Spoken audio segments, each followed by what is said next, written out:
ಶಿರಾ ತಾಲೂಕು ಚಿಕ್ಕನಹಳ್ಳಿಯಲ್ಲಿರ್ತಕ್ಕಂಥ ಶ್ರೀ ಉಗ್ರೇಗೌಡ ಸ್ಮಾರಕ ಕೃಷಿ ತರಬೇತಿ ಕೇಂದ್ರ ಅಂತ ಹೇಳಿ ನೀವು ಈಗಾಗಲೇ ನಾಮಫಲಕ ನೋಡಿರ್ತೀರಿ. ಆ ಉಗ್ರೇಗೌಡರು ಕತೆ ಹೇಳ್ತೀನಿ ಕೇಳಿಸ್ಕೊಡ್ರಪ್ಪ.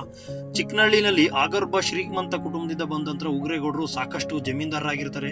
ಆ ಕಾಲಕ್ಕೆ ಇಲ್ಲಿನ ರಾಷ್ಟ್ರೀಯ ಹೆದ್ದಾರಿನಲ್ಲಿ ಸಾಕ್ತಾ ಇರತಕ್ಕಂಥ ಯಾತ್ರಿಗಳಿಗೆ ಮತ್ತೆ ದಾರಿಹೋಕರಿಗೆ ಊಟೋಪಚಾರ ಮತ್ತು ಧರ್ಮಛತ್ರವನ್ನು ಒದಗಿಸಿದಂತ ಹಿನ್ನೆಲೆಯಲ್ಲಿ ಬಂದಂತ ಕುಟುಂಬದ ಉಗ್ರೇಗೌಡರಿಗೆ ಈ ಭಾಗದ ಅತ್ಯಂತ ಹಿಂದುಳಿದ ಪ್ರದೇಶವಾಗಿದ್ದು, ಇಲ್ಲಿ ರೈತರಿಗೆ ಏನಾದರೂ ಕೃಷಿ ತರಬೇತಿ ಕೇಂದ್ರವನ್ನ ಕಾಲೇಜನ್ನು ಮಾಡಬೇಕು ಅಂತಕ್ಕಂಥ ಧ್ಯೇಯೋದ್ದೇಶ ಹೊಂದಿರ್ತಾರೆ. ಈ ಕುರಿತು ಸಾಕಷ್ಟು ಮೂಲಭೂತ ಸೌಲಭ್ಯ, ಜಮೀನು ಮತ್ತಿತರ ಮೂಲ ಸೌಲಭ್ಯವನ್ನು ಒದಗಿಸ್ಕೊಡ್ತೀನಿ, ನೀವು ಅನುಮತಿ ಕೊಡಿ ಅಂತೇಳಿ 1909ರಲ್ಲಿ ಮೈಸೂರಿನ ಮಹಾರಾಜರಿಗೆ ಈ ಉಗ್ರೇಗೌಡರು ಪತ್ರ ಬರೀತಾರೆ. ಮೈಸೂರು ಮಹಾರಾಜರು ಕೂಡ ಇಲ್ಲಿ ಕಾಲೇಜನ್ನ ತೆರೆಯಲು ಅವರು ಅನುಮತಿ ಕೂಡ ಕೊಡ್ತಾರೆ.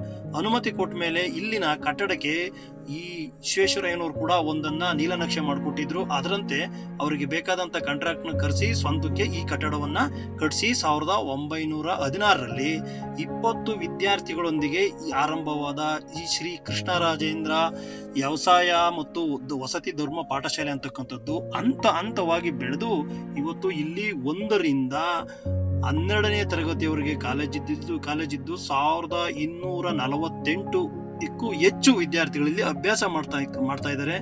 ಈ ಸಂಸ್ಥೆ ಹಂತವಾಗಿ ಈ ಉಗ್ರೇಗೌಡರ ಒಂದು ತಪಸ್ಸಿನ ಫಲವಾಗಿ ಅವರ ಧ್ಯೇಯೋದ್ದೇಶದೊಂದಿಗೆ ಈ ಸಂಸ್ಥೆ ಬೆಳೀತಾ ಬಂದಿದೆ. ಸರ್ಕಾರಿ ಆದ್ರೂ ಕೂಡ ಇಲ್ಲಿಗೆ 150ಕ್ಕೂ ಹೆಚ್ಚು ಎಕರೆಯನ್ನ ಈ ಸರ್ಕಾರಿ ಸಂಸ್ಥೆಗೆ ಭೂದಾನ ಮಾಡಿದ್ದಾರೆ ಉಗ್ರೇಗೌಡರು.